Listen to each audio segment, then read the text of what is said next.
Okay captain Irfan साहब, आपने इतना एक्सपीरियंस लिया सी में लाइफ गुजारी, मुख्तलिफ कंट्रीज़ में जो है आपने विज़िट किया, तो लाइफ से एक्सपीरियंस भी गेन किए, तो थोड़ा सा आपके जो एक्सपीरियंसेस हैं उनसे हम भी गेन करना चाह रहे हैं नॉलेज को। तो ये शिपिंग में जो LRIT होता है और AIS होता है, इनके बारे में जरा एक्सप्लेन करेंगे? देखिए, AIS जो है आपको पता है जहाज पे लगा रहता है। मेरे साथ एक दफ़ा हो जाए मेरे रडार्स काम करने बंद कर दिए थे, तो हमने क्या किया था, अप्रोच किया था ऑटोमेटिक आइडेंटिफिकेशन सिस्टम। ठीक है, आपको जहाज़ों का कम से कम बेयरिंग डिस्टेंस कितने फासले पर है वो सब है। कभी कभी होता है उसकी भी एक लिमिट है। अब आपका LRIT क्या है, 1000 नॉटिकल माइल्स आपके साथ ये सेट सी में भी इनबिल्ट होता है। ठीक है ना, कोई भी आपको ट्रैक करना चाहे लॉन्ग रेंज आइडेंटिफिकेशन सिस्टम वो आपको ट्रैक कर सकता है वाया LRIT। अगर आपका LRIT बंद हो जाए तो एकदम पता चल जाता है फ्लैग को और एकदम मैसेज आ जाता है कि भाई क्या प्रॉब्लम है। कभी भी अगर LRIT की प्रॉब्लम हो, फॉरेन कंपनी को बताओ, किसी भी तरीके से अपने फ्लैग को इन्फॉर्म करो कि इशू है और ये बहुत सीरियस इशू होता है। ठीक है सर, एंड AIS जो है वो आपका जहाज पे है, मगर AIS को भी आप यूज़ करने का तरीका आना चाहिए। और मुश्किल से मुश्किल हालात में भी मैंने एक दफ़ा यूज़ किया था। अप्रोच के वक्त रडार्स हमारे ख़राब हो गए थे। ठीक है, ऑल ऑफ ए सडन हुआ था, कभी कभी इंसिडेंट हो जाता है, तो आपको मैनेज करने का तरीका पता होना चाहिए कि AIS से भी आप मतलब अप्रोच कर सकते हैं सर। डॉक्टर साहब, मैप के बारे में बताएंगे क्या? देखिए, ये मरीन आइडेंटिफिकेशन आपका इन्वेस्टिगेशन ब्रांच है, ये UK की है। आपको ही पता होगा कि ये सेफ्टी नोटिस और मुख्तलिफ किस्म के आते हैं। शुरू में कोई भी इंसिडेंट वगैरह जब जहाज़ों का ये समंदर में होता है P&I क्लब के थ्रू, तो फिर ये जो भी रिपोर्ट्स होती है वो मैप को जाती है। फिर ये मैप जो है फिर वो आगे जो है वो रिफ्लेक्ट करता है। तो ये इसकी रिपोर्ट्स वगैरह बड़ी अहम होती है, इंपॉर्टेंट होती है, और हम सबको इनसे इन्फॉर्मेशन गेन करना चाहिए। और ये बड़ी काम की होती है इन्फॉर्मेशन सर। ये इंटरनेट से आप ले सकते हैं सर, ये UK की।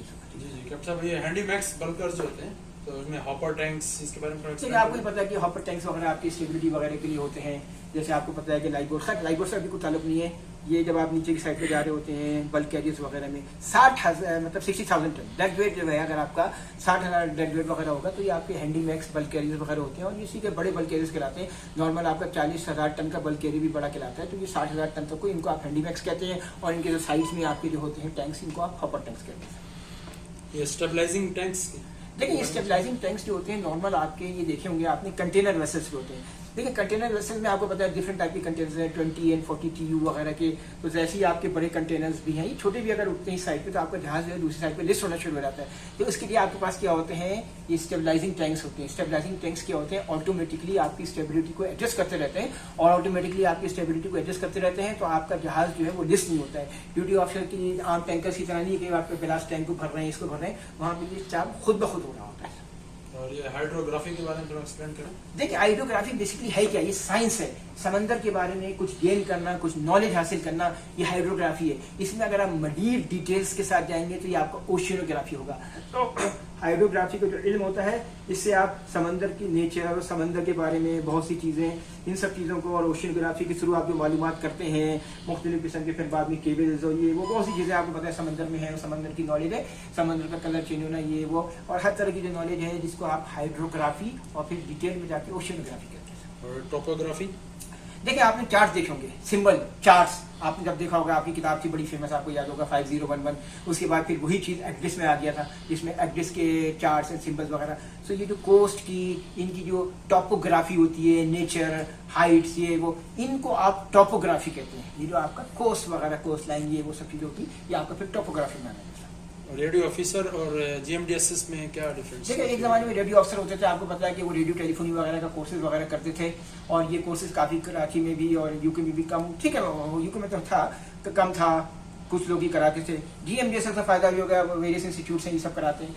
ठीक है, अब आपका एक अलग एडवांटेज है, एक अलग डिसएडवांटेज है। पहले जो ये था कि रेडियो अफसर आपके बहुत से काम कर देता था, मास्टर के लिए आसानी हो जाती थी। अब मास्टर को मतलब ये डायरेक्ट मतलब ये GMDSS सेकंड ऑफिसर के थ्रू और नॉर्मली अपने मैसेज वगैरह खुद करने पड़ते हैं। थोड़ा तो डिसएडवांटेज हुआ है, क्योंकि रेडियो ऑफिसर जो था वो उसकी अपनी एक ड्यूटी आवर्स होते थे कि मॉर्निंग में आता था 8 से 12, फिर 4 से 8 करता था, तो सारी इन्फॉर्मेशन वगैरह वो गेन करता था। मगर ये है कि अब ये GMDSS आने से आपको बड़े एडवांटेज हो गए हैं। आपको TRS वगैरह का, मानसून का और बहुत सारा वेदर वगैरह का आपको एडवांटेज है। और ये मतलब इनिशियल स्टेज पर चल जाता था। पहले ज़माने में फिर वो रेडियो ऑफिसर लगा रहता था, डेट डाटा, तो उसमें उसको टाइम लगता था। ये इन्फॉर्मेशन आने से आपका जिसे कहते हैं ना वर्ल्ड फास्ट हो गई है, global maritime distress and safety systems. Full use of radar के बारे में जरा बताएं।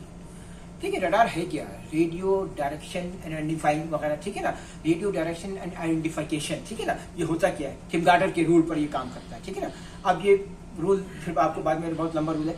अब बेसिकली इसमें आपका एक एक्स बैंड रडार भी हो गया, एक एस बैंड रडार भी हो गया। देखिए एक्स बैंड रडार जो है आपका कोर्स वगैरह ये सब इसके लिए बड़ा अच्छा है, 3 सेंटीमीटर एक्स बैंड, ठीक है ना। और फिर वो कौन सा आपका उधर 10 सेंटीमीटर एस बैंड है, मगर ये जो 3 सेंटीमीटर एक्स बैंड रडार है इसका गीगाहर्ट्ज ज्यादा है, 9 गीगाहर्ट्ज है, और उसका गीगाहर्ट्ज जो है एस बैंड का कम होता है, इसलिए 60 वगैरह आपने देखा होगा, देखिए ये 60 लगा हुआ है, search and rescue radar transponder, ठीक है ना। होता क्या है, ये किस पे करता है, ये एक्स बैंड वाले को डिटेक्ट करता है। इनिशियली स्टेज पे आपको जो है ये लाइन ऑफ बेरिंग आता है, बाद में ये कंसेंट्रिक हो जाता है, ठीक है ना। तो ये आपको पता होना चाहिए, और ये फिर रडार वगैरह का फिर एक अलग मूवी बनाएंगे, उससे फिर हम आपको डिटेल बताएंगे सर। चलिए sir, thank you. Thank you.